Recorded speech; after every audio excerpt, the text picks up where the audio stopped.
సముద్రం చేపలకు కావలసిన పదార్థాలు: కడుక్కున్న చేపలు, మసాలా సామాన్లు, 2 ఉల్లిపాయలు, 4 టమాటాలు ముద్ద, కట్ చేసుకున్న పచ్చిమిరపకాయలు, నిమ్మకాయ సైజ్ అంత చింతపండు. అలాగే గ్యాస్ వెలిగించుకొని తెపాల పెట్టుకొని ఆయిల్ వేసుకోవాలి.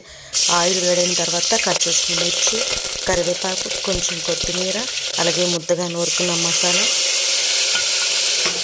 మసాలా ఫ్రై చేసుకోవాలి. అలాగే 2 టమాటాలు, 4 ఉల్లిపాయలు ముద్ద నూరుకున్నాం కదా, ఆ ముద్ద వేసుకొని వాటర్ వేసుకొని రుచికి సరిపడా సాల్ట్, అలాగే 1/2 స్పూన్ పసుపు, అలాగే 1/2 స్పూన్ ధనియాల పొడి, అలాగే 2 స్పూన్ల కారం వేసుకోవాలి. తర్వాత కొంచెం మెంతాకు వేసుకోవాలి. తర్వాత మసాలా అంతా ఫ్రై చేసుకోవాలి. ముందుగా కట్ చేసుకొని కడుక్కున్న చేపలు వేసుకోవాలి. ఈ చేపలు ఒక 5 నిమిషాలు మగ్గాలి. మూత పెట్టుకుందాం. చేపలు అయితే మగ్గాయి. ముందుగా నానబెట్టుకున్నాం కదా చింతపండు, ఆ చింతపండు గుజ్జు ఇందులో వేసుకోవాలి.